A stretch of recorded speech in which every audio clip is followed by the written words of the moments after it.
Cote d'Ivoire. Right now, let's take a look at the development of football back home in Nigeria. And Real Sapphire Football Club have emerged winners of the Creative Championship with a dominant display in the final. The final round of matches was played at the Remo Stars Stadium in Ikenne. We have details in this report.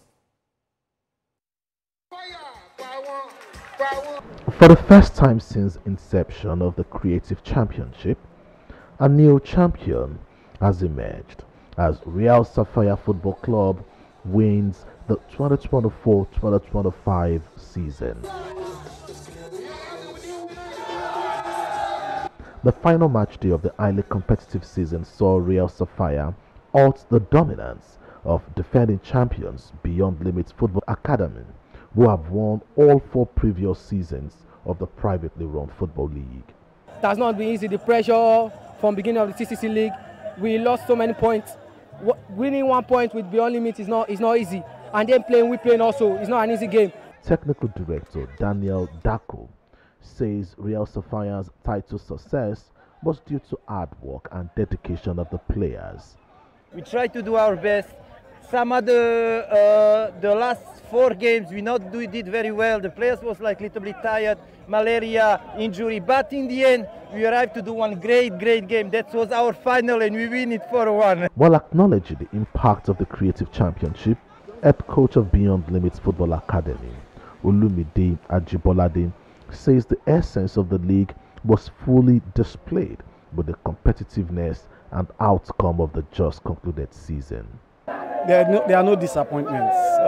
This competition, the very essence of it, is being displayed here today. We want to foster an environment of competitiveness where every player involved learns. The Creative Championship, which features league and cup tournaments, has a benchmark to other organized youth leagues in and outside of the country, providing platform for players to develop their talent and take their career to the next level. If you look at the quality of players that have been transferred from this league, in fact, as I tell you statistically, this is the league that produces the highest number of transferred players in Nigeria as we speak today. It shows that the boys are developing. It shows that even we as custodians are doing the right things and we're all getting to where we need to get to very quickly. There's still a lot of work to do, but to see what is happening today, tells you an awful lot about what football should be about. 12 teams drawn from Lagos and Ogun State are competing at the 2024-2025 season, which ends with a TCC Cup final holding on Saturday, the 29th of March. While Bankole Atiba joins us on the show, he is the chairman of the Creative League. He is in Lagos and joins us live via Zoom. Well, Bankole Atiba, it's nice to have you on the program Sports Desk. Thank you very much. Thank you for inviting me. It's a pleasure to be here. Thank you so much. Well, before I go to on-field matters, let's take a look at the organizers, the board of the Creative Championship. You were beating your chest there and listened to you where you said this tournament is arguably the biggest tournament that produces players in Nigeria today. How confident are you about that? And let's take a look at the likes of Sheyi, George, Olofijano.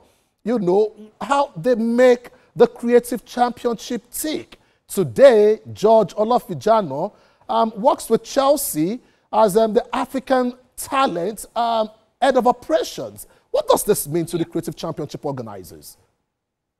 Well, it means a lot. It means a lot. I'll start from Mr. Olofijano.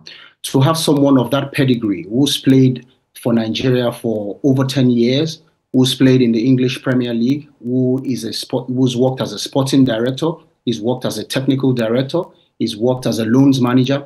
He brings a wealth of experience that is unprecedented in African football to bear in the Creative Championship. And that's one of the things that, makes the Creative Championship strong. We have a board which is made up of 12 vastly experienced people who are experienced in different spheres of football. So you can begin to imagine what happens when you begin to fuse every one of those experiences and knowledge and expertise into one league, into one body. That's one of the major advantages that the Creative Championship has. And with regards to us being the biggest thing that has happened to Nigerian football in the last 5 years, It's a fact. It's not a myth. And it's supported by the number of players who are applying their trades in Europe, all over the world, in South America, in Europe, in Africa. We have players that have developed in the Creative Championship League, and they're all doing so well in the respective leagues where they play. Now, let's go to on-field matters, because I know that we will continue with off-field issues. We may not leave here on time. Let's take a look at on-field matters. We've seen the dominance of Beyond Limits in the Creative Championship. And some who probably don't watch the Creative Championship and the young talent available feel it's always a one-sided competition, even though there is this perception that Beyond Limits, they have exceptional young talented players. But for the first time, we're seeing real Sapphire. What do you make of what we've seen so far in the Creative Championship this year? Again, I tell you, one of the strengths of the Creative Championship is what we do. We have an approach where we have a three-pronged approach to what we do. We plan, we do, and then we review. Now, that review is the most important thing in the processes that we have. And how does that transpire into real Sapphire winning the championship? Every year, every month, every edition that we have, we do a review where we learn, okay, what are those things that we have done really well? What are those things that we can do a little bit better with? And as we're doing that for the Creative Championship, every individual team are also learning. They are looking at their operations. They are looking at, okay, what's going on? What can I do better? How can I make the team better going forward?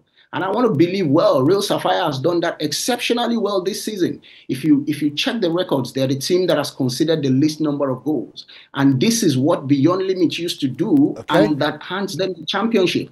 You know, Sir Alex Ferguson once said, he said, the strikers will win you the attack. The strikers will win you in matches, but your defense will win you championships. And that's what happened again with Real Sapphire.